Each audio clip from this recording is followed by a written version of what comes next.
Bonjour, nous nous retrouvons pour le P de posture dans la méthode RSVP. Nous avons vu un petit peu de R de respiration, de S de souffle, de V de voix et nous voici sur le P de posture. La posture. Alors vous allez me dire, mais je ne sais jamais comment me mettre quand je dois parler devant des gens, devant un public ou devant juste quelques personnes. Je ne sais pas quoi faire de mes bras, je ne sais pas quoi faire de mes mains, je me sens complètement cruche. Alors oui, ça fait peur de parler devant des gens, ça fait peur parce qu'on est dans une zone d'inconfort.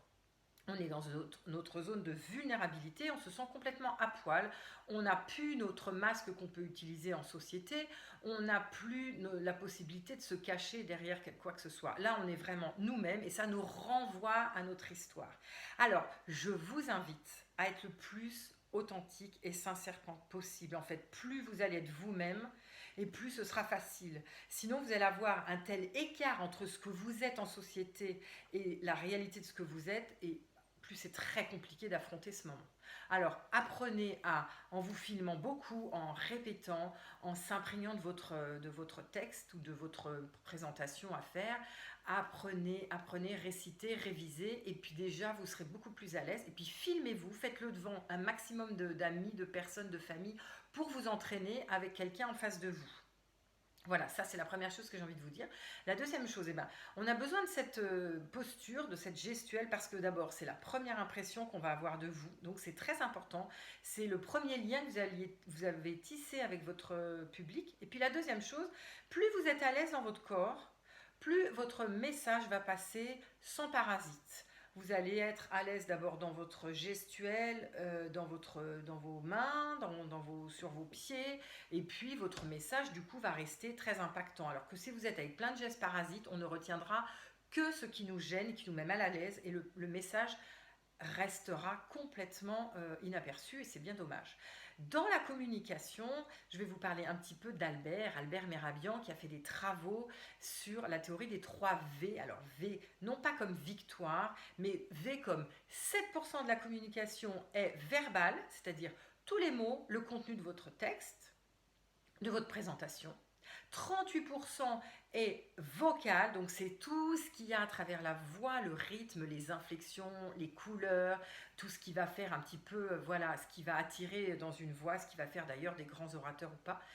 Et puis 55% est lié à tout ce qui est non-verbal, c'est-à-dire aussi tout ce qui est visuel. Donc axez vraiment votre communication sur le visuel et sur toutes vos expressions. Utilisez le regard, utilisez le sourire, utilisez vraiment une gestuelle avec une bonne gestion de l'espace, c'est très important. Et puis, il y a une incidence sur comment vous allez être, ce que vous allez penser et ce que vous allez envoyer comme message à votre mental. Plus vous allez lui envoyer de messages négatifs, plus vous allez avoir une attitude qui va générer du négatif, du mal-être dans votre public, parce que les gens vont sentir que vous êtes timide, vous n'êtes pas bien. Alors soit vous prenez le profit de dire, écoutez, je vous ferai une petite confidence, je ne suis pas du tout à l'aise en public, c'est vraiment le pire exercice qu'on puisse me demander de faire, donc pardon d'avance si je suis un peu maladroit. Ou bien vous essayez au maximum d'utiliser des anecdotes, de l'humour, quelque chose qui accroche sur la connexion émotionnelle avec votre public, parce que c'est ça qu'il va recevoir, qui va faire qu'il va être à l'aise, en confiance. Voilà. Il y a quelqu'un qui a travaillé beaucoup aussi, une chercheuse à Harvard qui s'appelle Amy Cuddy. Amy Cuddy, elle a fait un travail incroyable avec des personnes. Elle a divisé un groupe en deux. Et elle a dit à la moitié d'un groupe, vous allez avoir 2 minutes pour vous imprégner d'une posture de super-héros, ce qu'on appelle la power face, où vous vous mettez dans la peau de quelqu'un qui est très fort, très déterminé, qui a très confiance en lui.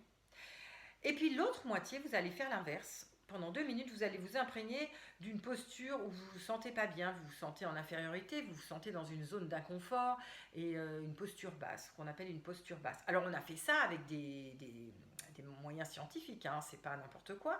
On a mis des capteurs, on a fait des échantillons de prélèvement de salive, etc. Et bien ce qui est super intéressant à retenir de ça, c'est que les personnes qui étaient dans la posture haute ont eu un taux d'hormones sécrétées de plus de 20% de l'hormone du pouvoir, l'hormone de la domination, qui est la testostérone. Et à l'inverse, leur hormone du stress, la cortisol, a chuté de 20%. Par contre, ceux qui sont dans une posture basse, l'hormone du cortisol de stress a augmenté, lui, de 20%, et à l'inverse, la testostérone a complètement chuté à peu près d'autant. Donc c'est pour vous dire que vous avez tout intérêt à vous mettre dans une posture de confiance, sûre de vous, plutôt que l'inverse. Voilà, non pas de vous dire que vous êtes le meilleur, que vous êtes le plus fort, parce que c'est certainement pas ça le message que je voulais vous faire passer, mais de vous dire que, attention, votre cerveau, il enregistre tout ce que vous lui envoyez comme information. Il y a Henry Ford qui dit d'ailleurs, si vous ne vous sentez pas capable, vous avez raison. Mais si vous vous sentez capable, vous avez raison aussi. Voilà, c'est super important de vous mettre dans les meilleures attitudes possibles quand vous avez à faire quelque chose qui vous fait peur. Et puis, par rapport à la posture gestuelle, alors juste 2-3 petits trucs. Qu'est-ce que vous voulez faire de vos mains? Moi, je vous conseille, par exemple, de les mettre à la hauteur de la taille, en ouverture, toujours en ouverture.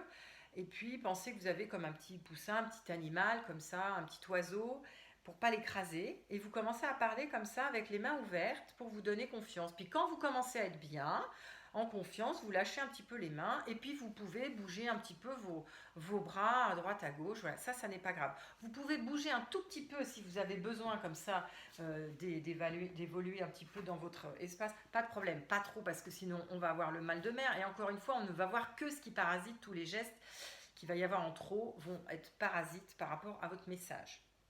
Voilà, je vous invite à être créatif, à être inspiré pour être inspirant, convaincu pour être convaincant, innovant, naturel, spontané, le plus sincère et authentique possible.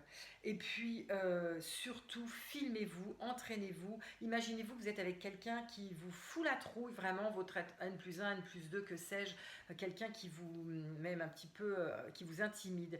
Et puis vous allez vous imaginer vraiment que cette personne est en face de vous. Vous allez prendre 5 secondes, pas les 2 minutes de Amy Cuddy parce que ça va être un peu long, mais vous allez rentrer dans cette posture comme ça de détermination et de dire je suis qui je suis et voilà, je suis là pour transmettre mon message, pour partager. N'oubliez pas que communiquer, c'est mettre en commun, partager plutôt que de voir un adversaire en face ou vraiment comme si vous alliez être livré à la fosse au lion. Quelque chose de beaucoup plus simple. Descendez dans votre niveau d'excellence par rapport à vous-même. Dites-vous, je suis ce que je suis. Et puis voilà, c'est déjà bien. Voilà. Et puis, soyez vous-même parce que c'est comme ça que vous êtes intéressant avec ce que vous êtes, votre petit truc à vous. Même si c'est pas parfait, c'est bien. On aime bien aussi ce qui n'est pas parfait parce que ça nous touche. Et tout ce qui nous touche nous donne une petite émotion. Et finalement, il n'y a que ça de vrai. L'émotion. Parce que c'est vivant. Voilà. Sinon, vous faites un message ou un exposé complètement banal, aseptisé, bien sous tout rapport, il ne se passe rien, on ne va rien retenir, on va s'emmerder et autant envoyer un mail. À bientôt.